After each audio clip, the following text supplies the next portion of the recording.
তারেক জিয়াকে রাজনীতি থেকে মাইনাস করতে অবিশ্বাস্য খেলা চলছে।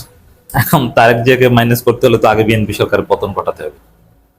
তবে তারেক জিয়াকে মাইনাস করার যে থিওরি, এটা মূলত 111-এর মূল অন্যতম একটা উদ্দেশ্য ছিল -2, মানে শেখ পরিবার এবং জিয়া পরিবার দুই পরিবারকেই রাজনীতি থেকে মাইনাস করা। তো 111 2007 সাল 8 সালে সফল হয়নি, বাট যেভাবে হোক না কেন শেখ পরিবার রাজনীতি থেকে মাইনাস। শেখ পরিবারের কোনো রাজনীতি বাংলাদেশে নেই। আওয়ামী লীগ কোনো না কোনো ফর্মে রিফাইন্ড ওয়েতে অন্য নামে বা যেভাবে হোক না কেন প্রাসঙ্গিক থাকতে পারে বা তার অন্য দলে যেও একটা প্রভাবশালী ভূমিকা রাখতে পারে, দ্যাটস ডিফারেন্ট। বাট শেখ পরিবার, শেখ হাসিনা এরা কোনোদিন রাজনীতিতে ফিরতে পারবে না। এটা যারা বিশ্বাস করেন তাকে পলিটিক্যালি বোকাচোদা। তার মানে শেখ পরিবার ইজ কমপ্লিটলি আউট। জিয়া পরিবারকে এটা ভালো না, আই ডোন্ট সাপোর্ট ইট।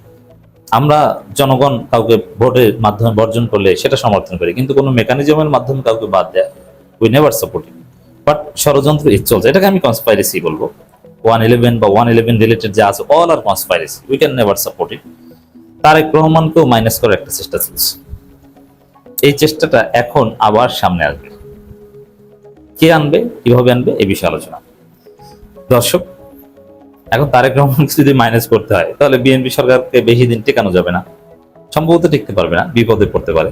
বিপদে পড়ার সব আলামত আমরা দেখতে পাচ্ছি এবং বিএনপির পায়ের তলা থেকে মাটি সরে যাচ্ছে। সরকারি কর্মকর্তাদের বেতন দিতে পারবে না কিছুদিন পর। মন্ত্রীরা মুখ ফসকে বলে ফেলছে পয়সা নাই, এ কারণে বিদ্যুৎ দিতে পারছে না, গ্যাস সংকট বলে ফেলছে। মানে একটা ভয়াবহ অবস্থা। বেকারত্ব কি দূর করবে, বরং হাজার হাজার কারখানা বন্ধ হয়ে যাওয়ার উপক্রম। এমনিতেই বেকার লক্ষ লক্ষ বেড়ে যাবে। ব্যাংকগুলোর অবস্থা খারাপ, কোটি কোটি টাকা লোন, হাজার কোটি টাকা লোন, 1 টাকা উদ্ধার করতে পারবে না।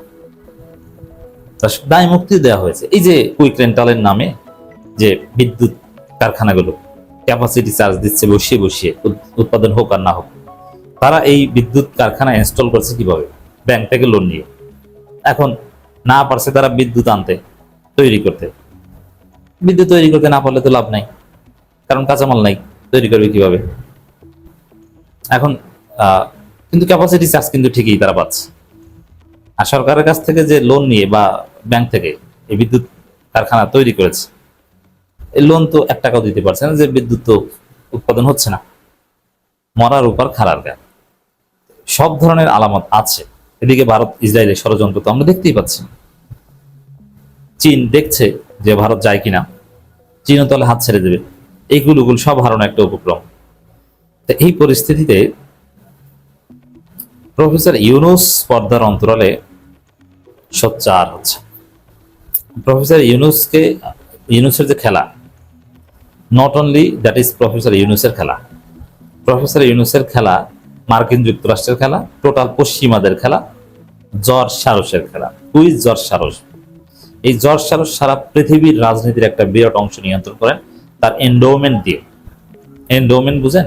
সরাসরি পয়সা দিয়ে, থিঙ্ক ট্যাঙ্ক, অমুক তমুক। এবং এই জর্জ সারোসদের পয়সার ফলে অরেঞ্জ রেভলিউশন হয়েছে, ইউক্রেনে সরকার পতন। পৃথিবীর কমপক্ষে 50টা দেশে জর্জ সারোসের পয়সায় সরকার পতন হয়েছে, যেটা মার্কিন যুক্তরাষ্ট্র সহ সিআইএ আরো বিভিন্ন MI6 নানান গোয়েন্দা সংস্থার হাত ধরে এটা হয়েছে। George Soros is very close friend of professor Yunus. তারা এখন সোচ্চার হচ্ছে। এমনকি বাংলাদেশের পার্বত্য চট্টগ্রাম নিয়ে জর্জ সারোসদের খেলা আছে।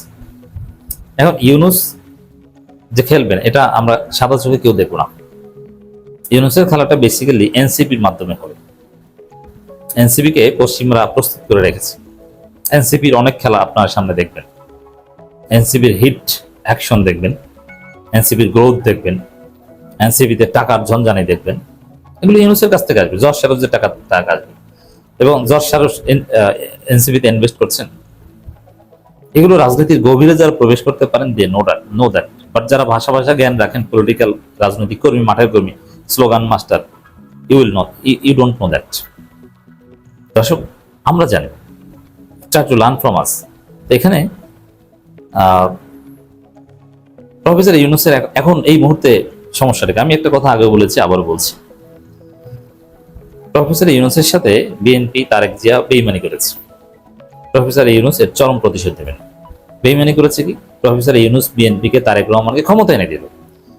13 জুন 2024 লন্ডনে 25 চুক্তি হয়েছে যে আমাকে প্রেসিডেন্ট বানাবো, তার আগে তোমাদেরকে ক্ষমতা এনে দেবো, কিন্তু প্রেসিডেন্ট বানায়নি, মানে ক্ষমতা এসে 2 নম্বরই করেছে।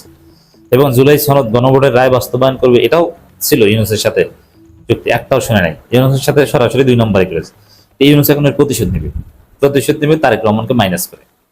আর তারেক রহমানকে মাইনাস করতে প্রয়োজনে ইউনূস ভারতের সাথে হাত মিলাবে, হাসিনার সাথে হাত মিলাবে। You believe it? This is রাজনীতি।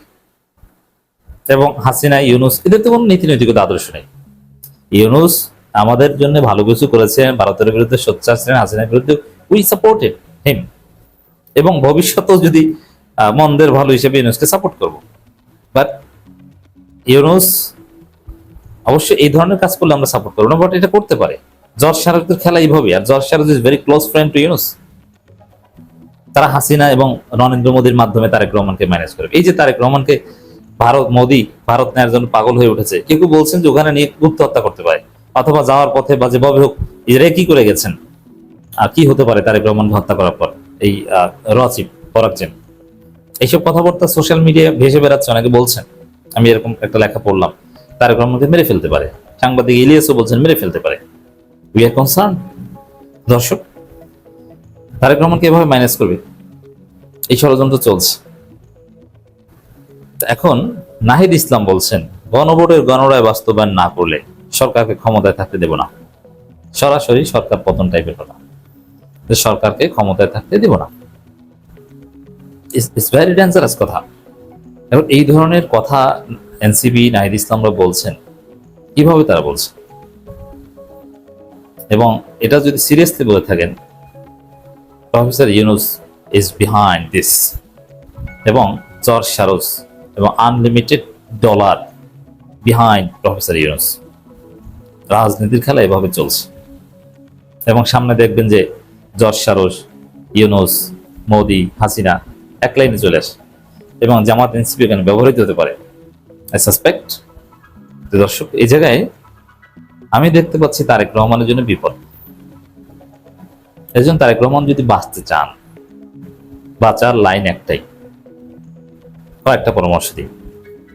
প্রথম পরামর্শ হচ্ছে একদম তুরস্ক লাইন, এরদোগান লাইন। এরদোগান যেটা করেছে, যে যত ষড়যন্ত্রকারী আছে দেশে বিদেশে, সেনাবাহিনীর মধ্যে, পুলিশের মধ্যে, হাই স্কুল টিচার, একদম সবগুলোকে জেলের মধ্যে ঢুকে একদম চাকরি থেকে লাথি দিয়ে কিক আউট।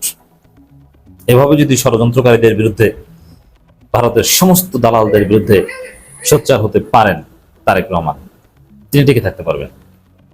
এবং জামাত, বিএনপি, এনসিপি, ইউনূস সবাইকে নিয়ে যদি একটা ঐক্যবদ্ধ সরকার, একটা ঐক্যবদ্ধ জাতি গঠন করতে পারেন, তারপরে যদি ভারত, আওয়ামী লীগ এদের বিরুদ্ধে, ইউনূসকে এখানে কাছে টানতে হবে, এছাড়া উপায় নেই।